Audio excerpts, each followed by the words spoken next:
aqui, já vai ter o gabarito tudo, e aí vocês pegam e faz lá o mini simulado e manda para mim o resultado, beleza? Então vamos lá, vou compartilhar minha tela, vou fazer aqui a nossa resolução de questões do simulado, projeto comando, parte 2. Lembrando que o simulado ele foi elaborado pela edital, então eu escolhi aqui algumas questões que não caem na prova dos senhores, e a gente vai resolver só aquilo que cai mesmo, tá? O edital deu uma mudada, então a gente vai seguir, beleza? Qualquer dúvida, os senhores vão falar. Vamos lá, então.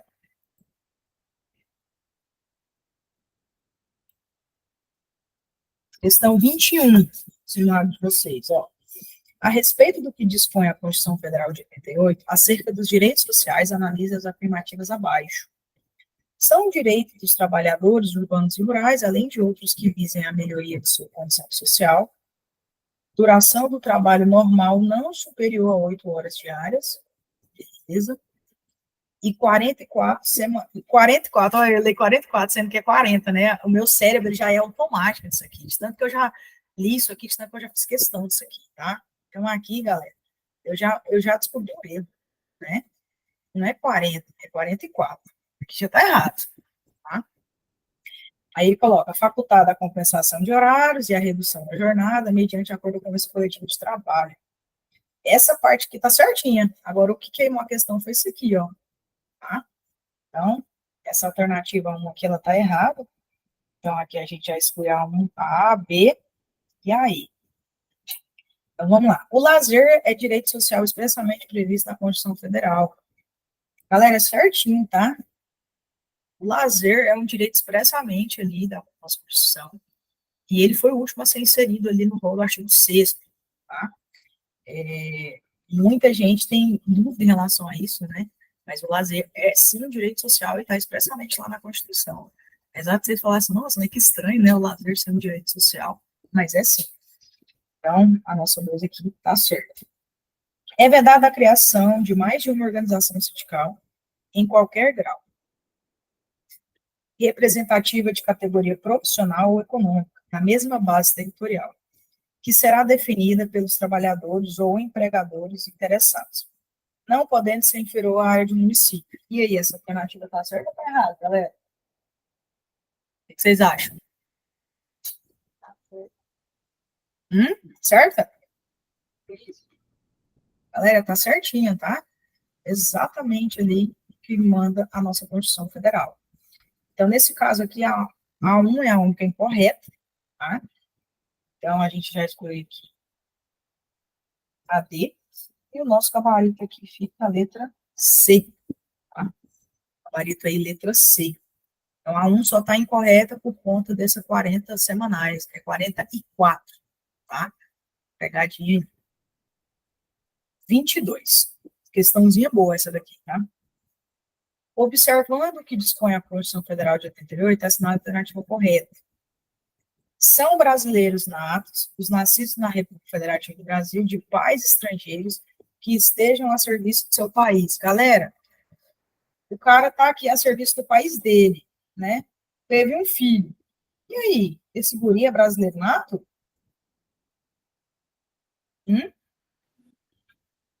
Mas não tem aquela regra, professora, quem nasce no Brasil é brasileiro nato, mas tem exceção? Juiz sólidos e juiz sanguíneos, né? Exatamente. Os sólidos e o sanguíneo. Regra do solo, regra do sangue. O Brasil adota como regra a regra do solo. Nasceu no território brasileiro, brasileiro nato, mas eu tenho exceções. Uma dessas exceções é isso aqui. O cara está a serviço do país dele, e o filho nasce aqui, ele não é brasileiro nato. Da mesma forma, se acontecer ao contrário, o brasileiro está a serviço do nosso país, do estrangeiro, nasceu lá o gurizinho, né? Esse gurizinho não é a nacionalidade do país que ele está, e sim brasileiro, tá bom? Então, aqui está incorreto. Então, vamos lá. São brasileiros naturalizados estrangeiros, de qualquer nacionalidade, residentes na República Federativa do Brasil, há mais de 10 anos ininterruptos, e sem condenação penal, desde que requeram a nacionalidade brasileira. E aí, a alternativa certa ou errada? Errada. Por que está errado, Cristina? Desde queiram a nacionalidade brasileira? Hum, Requeira é nacionalidade. não. O que está errado aqui, galera? É 15 anos. 15 anos, exatamente. Está errado aqui, são os 15 anos, é o tempo, tá? Lembra, se o Brasil tem aquela questão da cooperação dos países aí de língua portuguesa, é quanto tempo? Um ano ininterrupto. O ano ininterrupto. Se ele não tem, 15 anos ininterrupto, tá? Claro que a gente tem que comprovar a questão da idoneidade moral, isso é óbvio, tá? Então aqui tá errado. Então vamos lá. Será declarada a perda da nacionalidade do brasileiro que tiver cancelada a sua naturalização por decisão administrativa, em virtude de fraude relacionada ao processo de naturalização ou de atentado contra a ordem constitucional e Estado democrático. E aí, galera, questãozinha certa ou errada? O que vocês acham? Decisão judiciária. Não é decisão administrativa, né? Não é decisão administrativa, galera. Não é, tá? Decisão judicial. Galera, toma muito cuidado. Uma coisa que eu observei nessa banca de vocês, é uma banca bastante legalista, ela adora a letra da lei, e ela adora trocar judicial por policial, por administrativo, né? Então, ela gosta de colocar ali, ó, tem ali falando assim, autoridade policial, ela coloca autoridade judicial, ou ao contrário. Então, vocês ficam bem ligados em relação a isso aqui, tá? E aí, em relação a essa letra C, eu quero deixar uma observação aqui com os senhores. A Anila sabe muito bem disso aqui, ó. Emenda Constitucional 131 de 2023. Galera, essa emenda constitucional, ela alterou a nossa Constituição ali, no que fala sobre essa questão da perda da nacionalidade, tá? Ela trouxe agora apenas duas previsões de perda de nacionalidade. Vou até abrir a Constituição aqui, vou mostrar para os senhores. Por quê, galera? Uma coisa que vocês têm que ficar ligados é nessas mudanças legislativas. Essas mudanças legislativas, as bancas adoram, tá? Eu não sei se vocês vão lembrar. Lembra daquele caso de uma brasileira que morava nos Estados Unidos, e aí ela foi lá, né? Eu não lembro agora qual foi o crime que ela praticou, mas eu só sei que ela já tinha nacionalidade americana. Aí o que o STF fez? Para ela ser extraditada, o STF foi lá e declarou a perda da nacionalidade dela. Por quê? Porque ela já tinha adquirido outra, né? E quando ela adquiriu, não foi por imposição, porque a gente tinha aquela exceção. Se a pessoa vai lá e adquirir outra nacionalidade, se não for de sangue, e se não for por imposição, por algum ato civil, como, por exemplo, os jogadores de futebol, beleza, você continuaria com as duas nacionalidades. Caso contrário, você ia perder, né? E aí o STF, como não pode extraditar brasileiro nato, o STF foi lá, né? Fez ela perder a nacionalidade porque ela tinha adquirido outra e não foi nenhuma das duas hipóteses. E aí deu a extradição dessa mulher. Galera, aí o que vocês têm que ficar ligados? Que essa emenda constitucional alterou a nossa Constituição, tá? E aí o que aconteceu? Quando vocês forem estudar ali a nacionalidade, artigo 12, parágrafo 4º, vai falar lá, ó, será declarada a perda da nacionalidade do brasileiro que, né? Aí ele vem ali, ó, inciso 1º, ter cancelado a sua naturalização por sentença judicial, que é exatamente o que vai falar essa questão, em virtude de fraude relacionada ao processo de naturalização ou de atentado contra a ordem constitucional e o Estado democrático. Essa é a primeira hipótese. Qual que é a segunda hipótese? Fizer pedido expresso de perda da nacionalidade brasileira perante a autoridade brasileira competente, ressalvadas situações que acarretem apátrida. Cara, olha só, galera, eu não tenho mais aquelas duas hipóteses.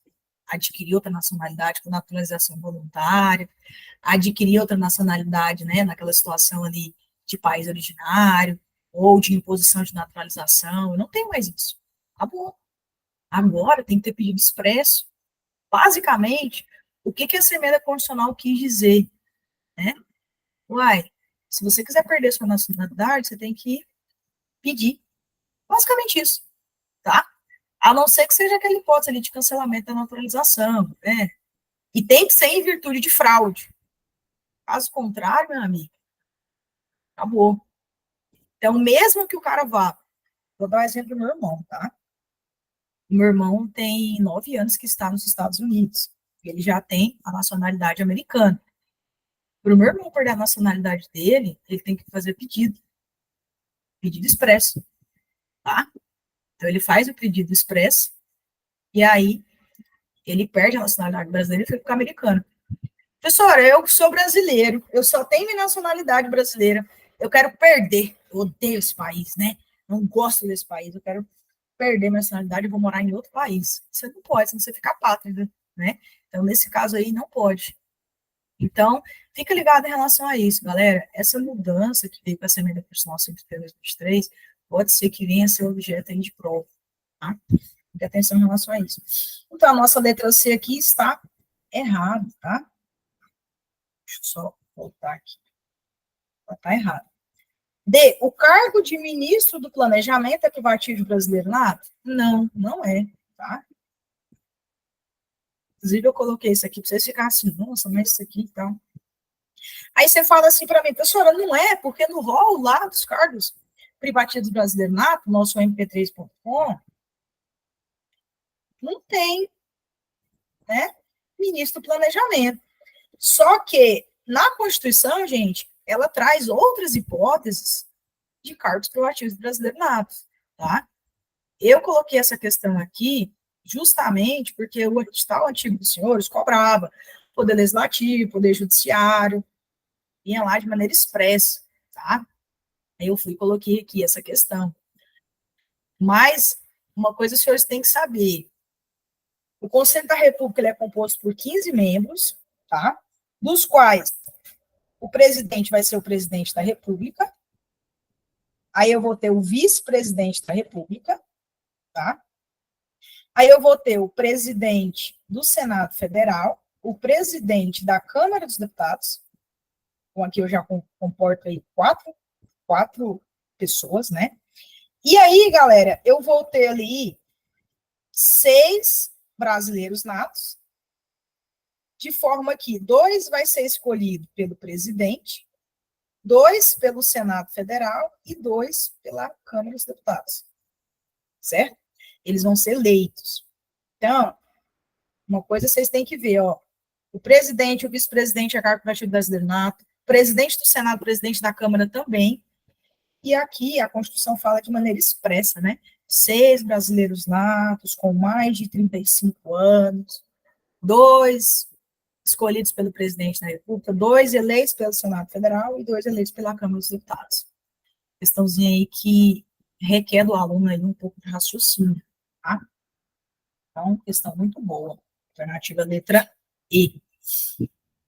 Gente, alguém ficou com alguma dúvida em relação a essa questão? Não? Então vamos. Questão 29. Pulei por quê? Porque as outras não caem na prova dos senhores, tá? Então a gente não vai perder tempo aqui, porque não cai. Vamos realmente fazer, né, as questões ali que são objetos da prova dos senhores. A respeito das autarquias, fundações, empresas públicas, sociedade e economia mista, analise as afirmativas abaixo e dê valores verdadeiro ou falso. As autarquias podem criar regras jurídicas de auto-organização? Podem, galera. A autarquia pode criar regra jurídica de auto-organização? O que vocês acham?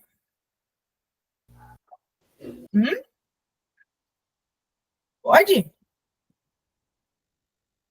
Sora, não sei.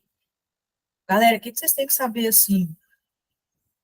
Bia, não pode. Vou explicar por quê, tá? Galera, vamos lá. Eu tenho aqui autarquia. Vou pegar aqui sociedade e economia mista, só para dar um exemplo para os senhores. Lembra comigo que a autarquia ela é criada por lei e a sociedade e economia mista é autorizada.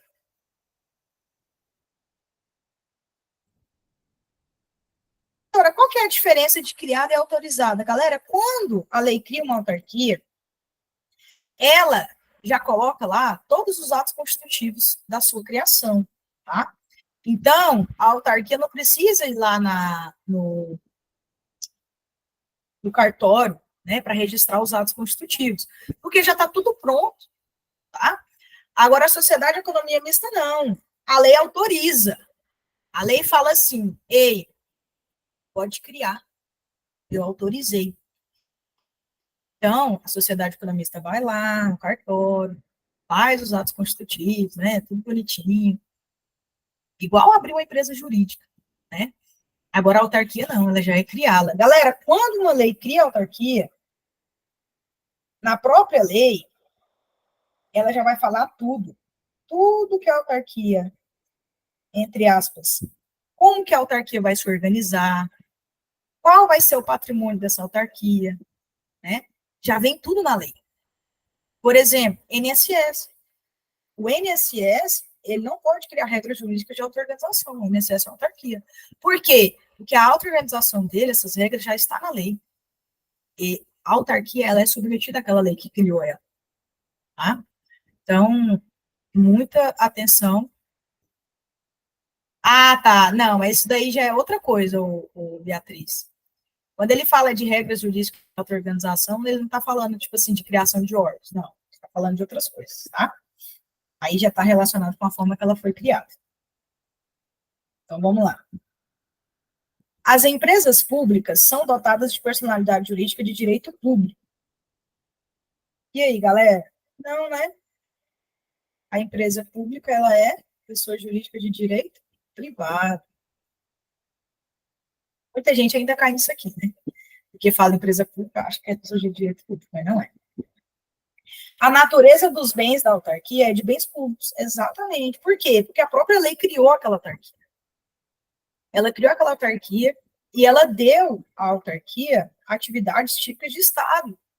O INSS. Cara, o INSS aposenta as pessoas. Isso é típico de Estado. Né? Então, os bens do INSS têm natureza de bem público.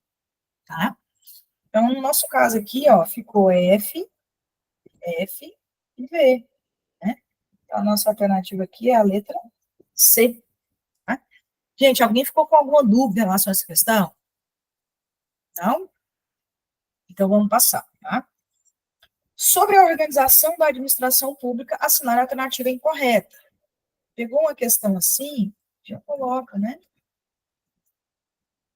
Coloca ali bonitinho, que ele está querendo é incorreto. A administração direta se constitui dos serviços integrados na estrutura administrativa da Presidência da República e dos ministérios. E aí, galera, tá certo ou tá errado? Tá certo, né? A Presidência da República e dos ministérios faz parte da administração pública direta. Né?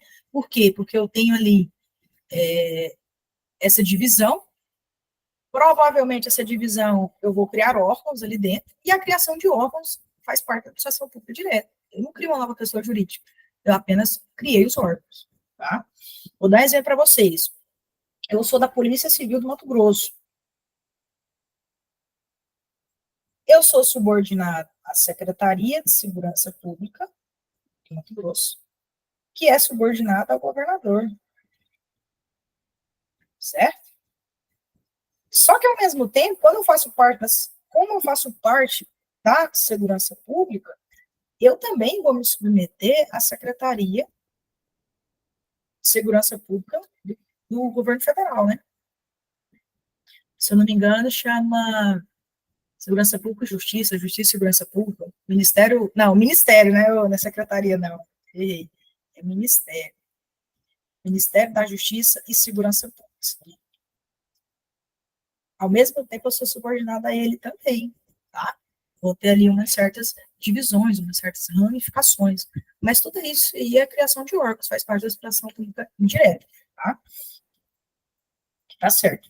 A administração indireta compreende categorias de entidades dotadas de personalidade jurídica própria, a exemplo das autarquias.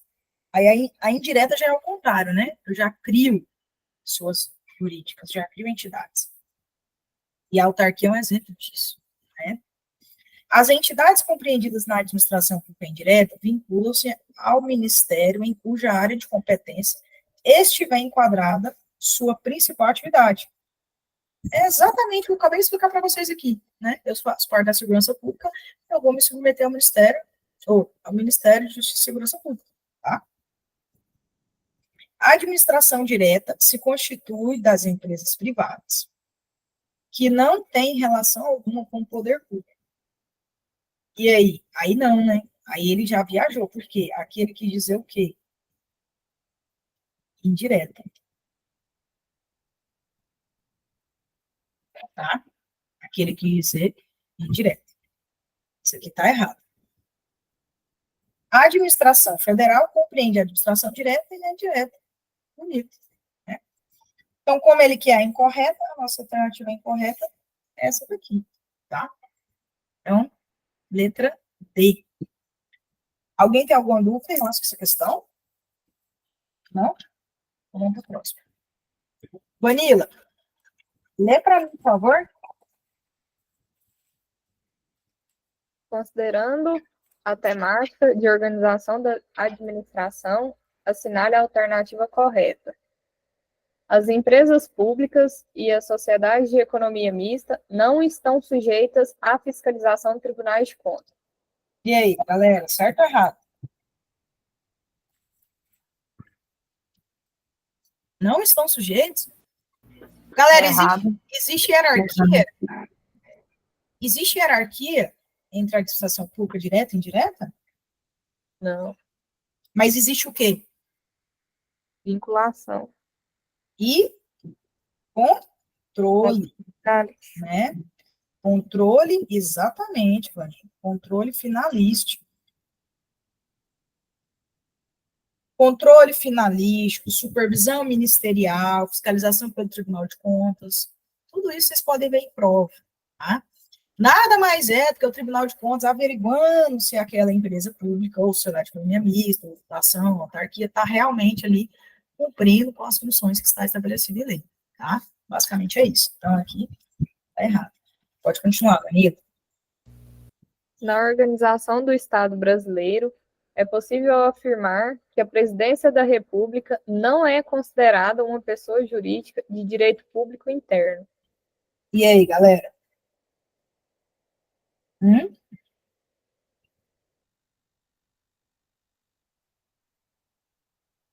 Me parece que é essa, né? Por quê, galera? Presidência da República é o quê? É órgão ou pessoa jurídica?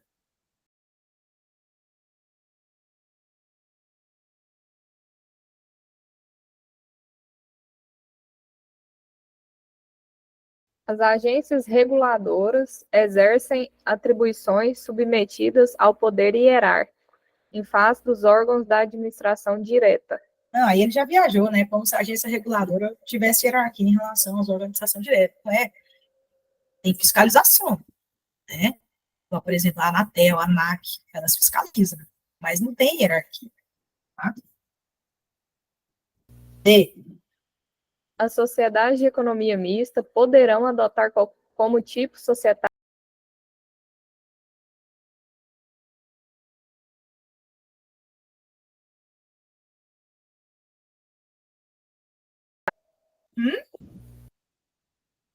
Fala para mim. Quem está afiado? SA. SA. Como que eu faço para lembrar isso? Ó, sociedade de economia mista. Ó, sociedade começa com S e mista termina com A.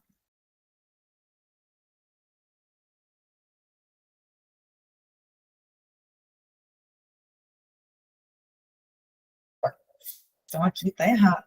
No caso aqui teria que ser SA. E, Vanilla? A empresa pública e a sociedade de economia mista são entidades dotadas de personalidade jurídica de direito público. Tá vendo que, de novo, ele cobrou isso aqui?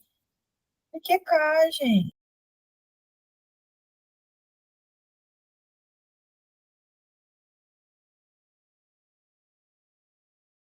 Letra B.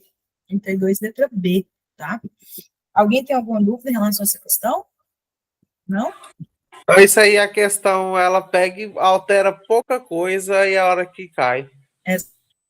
Por isso que eu faço essa leitura para vocês, leitura detalhada, você tem que ler palavra por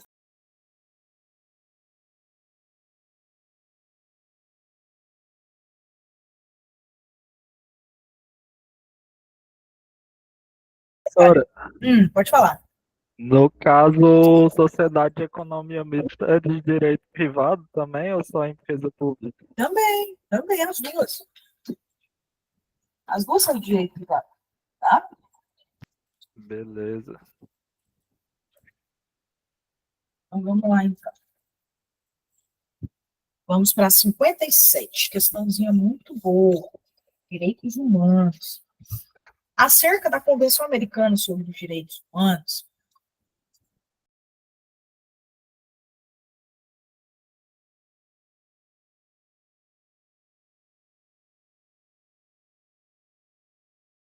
partir abaixo de valores verdadeiro ou falso. Toda pessoa tem direito que se respeite sua integridade física, psíquica e moral. Então, bem bonitinho, né? Bem bonitinho. Ninguém deve ser submetido a torturas, nem a penas ou tratamentos cruéis, ou tratos cruéis, desumanos ou degradantes. Toda pessoa privada da liberdade deve ser tratada com respeito devido à dignidade inerente ao ser humano. Bonitinha também, né? As duas aqui. A pena abrange a pessoa do infrator e seus sucessores. Via de regra? Não, galera, não é. A pena não pode passar da pessoa do delinquente, né? Então, aqui teria que ser, não pode passar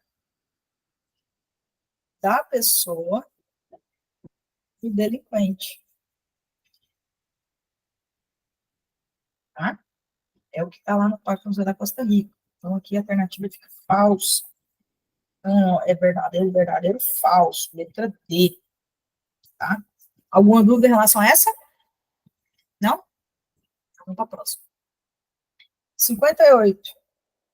A Organização das Nações Unidas, também conhecida pela sigla ONU, é uma organização internacional formada por países que se reúnem voluntariamente para trabalhar pela paz e o desenvolvimento comum. De acordo com a Organização das Nações Unidas, são regras mínimas para o tratamento de reclusos nos estabelecimentos prisionais. Galera, isso aqui cai, regra de Mandela, tá? Lembra que eu falei para vocês. Qual que é a dica para vocês acertar a questão aí da regra de Mandela? É só vocês ver o que é utopia. Porque a regra de Mandela, infelizmente, é utopia, porque no Brasil não se aplica, né? Então, vamos lá. Não deve haver nenhuma discriminação em razão da raça, cor, sexo, língua, opinião, origem nacional, social, patrimônio, nascimento ou outra condição. É necessário que o recluso respeite as crenças religiosas do país no qual esteja cumprindo pena? Vocês acham mesmo que o cara tem que cumprir a religião do país que ele está ou a religião dele? O que vocês acham em relação a isso? A religião dele. A religião dele, não faz sentido nenhum, né? É a religião do recluso, não do país, né? Então, eu vou colocar aqui, a religião dele. Uma vez eu fiz uma questão, mudou isso aí, ó, a questão do país. Aí, tipo, tava a mesma questão, duas vezes, só mudava só o país. Isso aí eles colocam muito. Todos os reclusos devem ser tratados com respeito inerente ao valor e dignidade do ser humano. Beleza. Os que forem submetidos a tortura ou outras penas, e até mesmo a tratamentos cruéis, em razão do crime cometido, devem ser cessão. Galera, pode tortura? Não. Galera, a tortura é vedada, não tem nenhum tratado internacional que permite tortura, tá? Não pode, a tortura é vedada, tá? Ninguém pode ser submetido à tortura, não. As administrações prisionais e demais autoridades competentes devem proporcionar educação, formação profissional e trabalho, bem como outras formas de assistência apropriadas e disponíveis, incluindo aquelas de natureza reparadora, moral, espiritual, social, desportiva e de saúde. Beleza, até aqui eu tenho. Estes programas, atividades e serviços devem ser obrigatórios de acordo com as necessidades individuais de tratamento dos reclusos. Galera, não é obrigatório, é o quê? Facultativo. Você não pode obrigar o cara a fazer o que ele não quer, né? É facultativo, tá? D. O regime prisional deve procurar maximizar as diferenças entre a vida durante a detenção e aquela liberdade. Galera, é minimizar, né? Minimizar. Não é maximizar, não. Tá? Que tendem a reduzir a responsabilidade dos reclusos ou o respeito à sua dignidade como seres humanos. A única coisa que está errada aqui, ó, é o maximizar, tá? É minimizar. Não apenas a segurança dos reclusos, como também do pessoal do sistema prisional, dos prestadores de serviço dos visitantes, deve ser sempre assegurada. Certinho. Essa daqui é a nossa alternativa, tá? Então, eu tenho que preservar não só a segurança dos que estão ali, de forma reclusa, mas também, né, de quem trabalha ali dentro. Então, a nossa questãozinha aí, 58, ficou a letra E, tá? Questão muito boa. Regras de Mandela, qual que é a dica, professora? Letra da lei, tá? Toda vez que você vê uma palavrinha ali esquisita, que você fala assim, cara, será que é isso mesmo? Você pode desconfiar que tá errado, tá? Porque a regra de Mandela é muito bonita na prática, tá? Mas não é aplicada na teoria, infelizmente. Questão 59. Assinale a alternativa que apresenta o objetivo principal do Programa Nacional de Direitos Humanos. Essa daqui, PNDH, se eu não me engano, não cai, né, Vanilla? Eles tiraram, não tiraram? Tirou, Maria. Tirou. Só que o que eu quero deixar isso aqui para vocês? A resposta dessa questão é essa daqui, ó. Promover a proteção dos direitos humanos é a garantia da sua efetividade. Querendo ou não, o objetivo principal do PNDH, cara, nada mais é do que um objetivo geral de qualquer tratado internacional, né? Que é a promoção dos direitos humanos, a garantia da sua efetividade, para que todas as pessoas sejam tratadas, né, com dignidade. Então, eu deixei essa daqui justamente para a gente ler isso daqui e colocar na cabeça, porque isso daqui, galera, você pode usar, sabe aonde? Redação. Pensa que bonito você começa, ó. Declaração Universal dos Direitos Humanos tem como objetivo a promoção dos direitos humanos e a garantia da sua efetividade. Olha que bonito. No entanto, tais direitos não estão sendo respeitados. Haja vista que, no Brasil, o número de reclusos só aumenta cada vez mais, as cadeias não são ideais, enfim, o que você for abordar aí? Olha que bonito isso, cara. Promover a proteção dos direitos humanos, isso é lindo demais. O examinador, quando ele pegar sua redação e ler um trem desse, ele vai falar assim, meu Deus do céu, esse menino aqui é inteligente demais. Então, decora essa frase, tá? Decora essa frase, coloca no cantinho aí, que isso aí pode servir para sua redação. Então, vamos lá, então. Em relação a tratados internacionais de direitos humanos, essa é a alternativa correta. Segundo a jurisprudência do STF, tratados internacionais de direitos humanos ratificados pelo Brasil anteriormente à edição da emenda constitucional não possuem natureza constitucional. E aí, galera? Ele vai ter o quê? Natureza o quê? Se ele é anterior à emenda 45, lembrando que a emenda 45 foi a que alterou o parágrafo 3º do artigo 5º, que vai falar lá da questão do crivo, né? 2 casas, né? 3 quintos de aprovação, 2 turnos. Se passar por esse crivo, equivalente à emenda constitucional. Se não passar, a norma supralegal. Mas o STF entendeu também que, se anteriormente à lei, né, eu não tinha essa previsão, se ele não passou pelo aquele crivo, ele também vai ser o quê? Vai ser uma norma o quê? Supralegal. Então, realmente, ele não vai possuir natureza constitucional. Isso daqui vai ser uma tabarida, tá?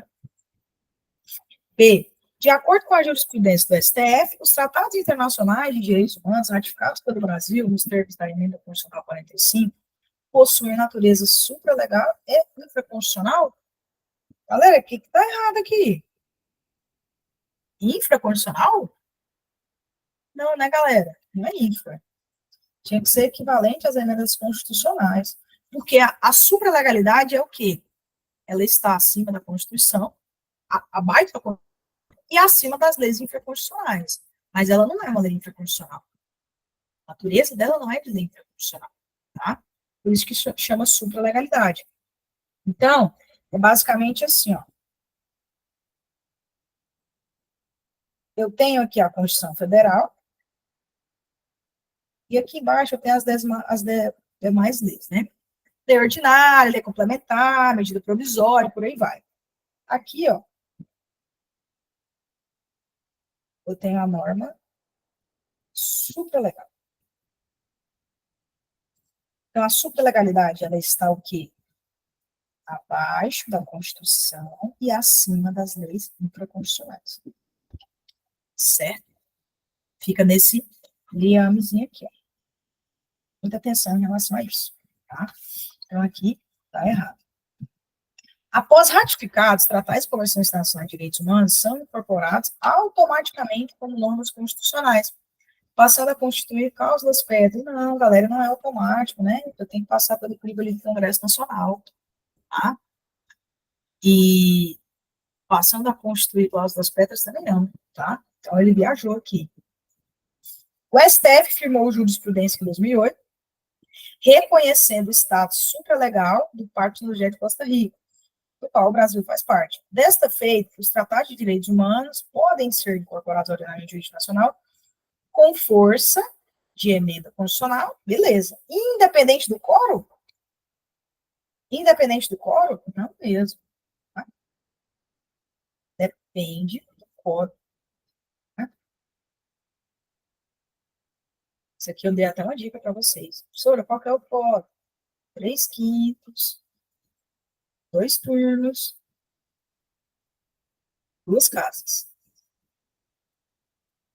É o mesmo quórum de aprovação das emendas constitucionais. Por isso que ele é o quê? Equivalente às emendas constitucionais ou possui força de emenda constitucional, mas ele não é uma emenda constitucional. Muita atenção em relação a isso.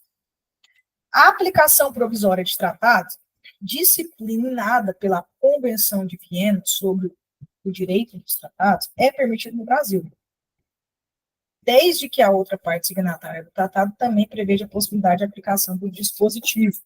Galera, essa questão aqui ficou, assim, um pouquinho difícil, tá?